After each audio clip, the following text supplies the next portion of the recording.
comme ils savent que je, dans la mesure où je n'explique pas pourquoi ça arrive et ce que c'est et ce qui provoque ces rêves récurrents, je suis d'autant plus vigilante à tout vérifier dans le plus petit détail, ce qui me prend évidemment du temps, et ce qui intrigue beaucoup mes copains, qui sont eux historiens, et qui du coup ont envie d'aller chercher parce qu'ils se disent bonsoir, faut qu'on est passé à côté. Et quand ils trouvent, ça les énerve encore plus. Donc ce qui fait que moi, voilà. Donc j'ai à la fois ce canal très cartésien, qui est celui de tout le monde, mais en même temps je gagne beaucoup de temps sur mes recherches parce que je sais où aller. En fait. Oui, directement. Et ça me permet de, voilà, du coup, quand ça devient tellement fort, tellement puissant, je me dis, voilà, c'est sûr que ça s'est passé comme ça à tel endroit, mais je ne sais pas où chercher pour vérifier l'info. Et j'avais toujours un qui me dit, attends, peut-être que si je recoupe ça et ça, je vais trouver. Effectivement, il me rappelle une semaine après en me disant, j'ai trouvé ton truc. Youpi, voilà. Donc ça me fait, voilà. Mais il n'empêche que ça ne veut pas dire que pour autant je néglige la structure parce que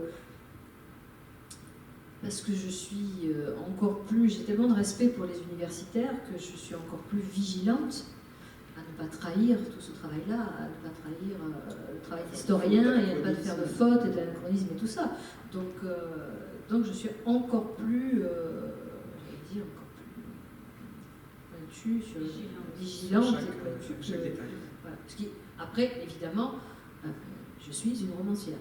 Donc j'ai choisi ce parti pris-là, mais ça m'est arrivé de décider que telle scène que j'avais imaginée, où j'avais de sensations, de me dire ah non, c'est pas possible parce qu'il ne peut pas faire cette distance-là dans la même journée, non, il était à tel endroit, ouais, mais ça serait mieux quand même pour l'intrigue, on s'en fout, il était pas là, on s'en fout, il était pas là lui, et puis lui je vais pas le faire ressusciter, il est mort, tant pis, hein.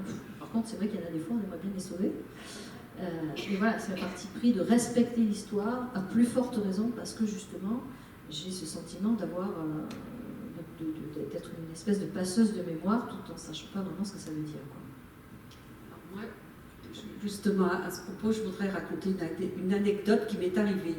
J'ai écrit un petit livre, un petit roman historique qui est paru chez Gallimard Jeunesse, et il s'agissait du journal d'une jeune fille qui se trouvait à la cour de Louis XIV et qui faisait partie de la suite de Madame la Palatine, qui était l'épouse de Monsieur, le frère de Louis XIV, le frère un peu olé olé de Louis XIV, et sa femme était aussi très très originale. Et mon héroïne donc vit à la cour et apprend que ses parents étant morts, qu'elle était d'une famille protestante. On est à la fin du XVIIe siècle, au moment des persécutions des protestants, au moment des dragonnades, qui précèdent ce qu'on a appelé la révocation de l'édit de Nantes en 1685. Et cette fille va découvrir la religion de ses parents, de ses ancêtres, va fuir Versailles, etc. Bon, très bien. Le livre paraît et 3 ou 4 mois plus tard, je reçois une lettre d'une dame qui dit, Madame, quelle n'a pas été ma surprise de constater que vous avez écrit sur mon aïeul.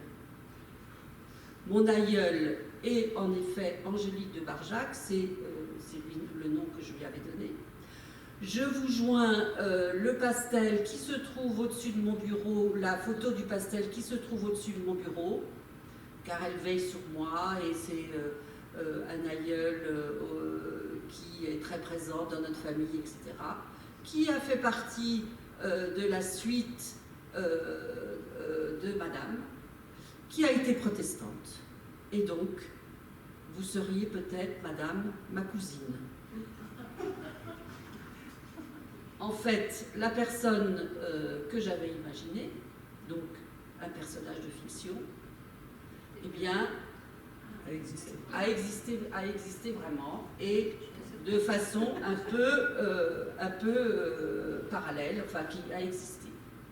Je n'avais jamais entendu, c'est moi qui ai forgé le nom, et voilà, donc ça a été très étonnant. J'ai eu la chair de poule, je me suis dit oh là là, qu'est-ce qui m'arrive? Et bon, c'est le fait évidemment du plus grand des hasards, mais c'est aussi le fait que lorsque on travaille dans une époque, moi, mon souci, c'est d'être au plus près de la vérité historique, et même du point de vue des odeurs, du point de vue des bruits, du point de vue tout ce qui fait l'univers d'une époque. Et je me suis dit, bon, bah, je suis au plus près, je suis arrivée au plus près de la réalité historique. Mais tout ça, évidemment, est le plus pur des hasards, parce que je ne peux pas penser que je sois une réincarnation qui est une réincarnation d'Angélique de Barjac. Mais pourquoi pas? Je crois que le public a un doute. Mais... Donc voilà, c'est très étonnant. Moi, je détestais l'histoire.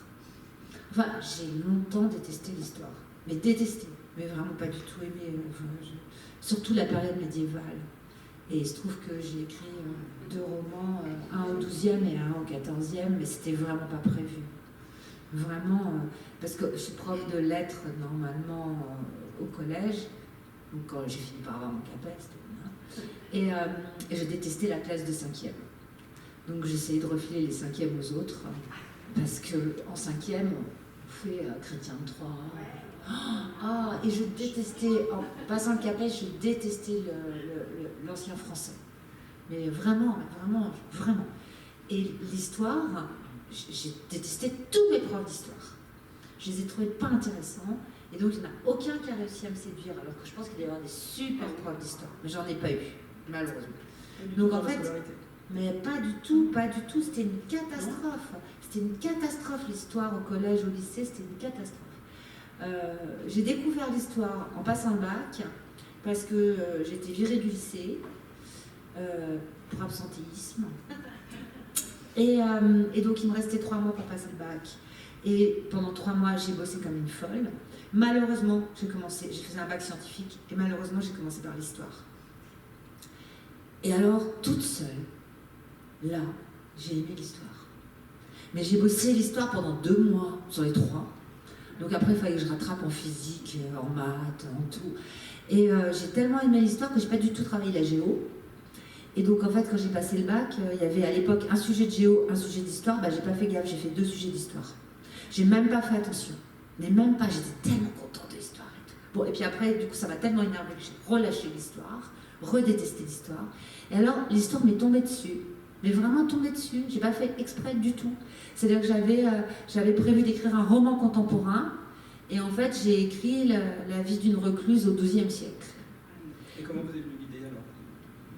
C'est venu comme ça? Mais j'ai pas fait exprès, c'est horrible. Je voulais écrire un conte contemporain autour de Barbe Bleue et j'ai imaginé le petit cabinet noir de Barbe Bleue, la contemporaine, donc la dernière femme, la 7e femme de Barbe Bleue, elle irait voir dans le cabinet noir, mais que la porte se refermerait derrière elle, et qu'en fait, elle n'a pas le temps de voir les corps des femmes qui l'ont précédée, et elle est enfermée dans cette pièce, et là, elle entend les murmures. Et petit à petit, en fait, mon idée de base a changé, et les murmures qui étaient entendus, donc les murmures de ces femmes mortes, des fantômes, dans cette pièce noire, qui étaient normalement des femmes qui étaient contemporaines, je me suis dit, ça serait beaucoup plus intéressant si c'était des femmes qui avaient vécu dans d'autres siècles. Ce serait beaucoup plus intéressant si Barbe Bleue, finalement, était une sorte d'immortelle, et s'il avait eu une femme au 2e, une femme au 14e, une femme au 16e, et que chacune de ces femmes, au lieu de raconter juste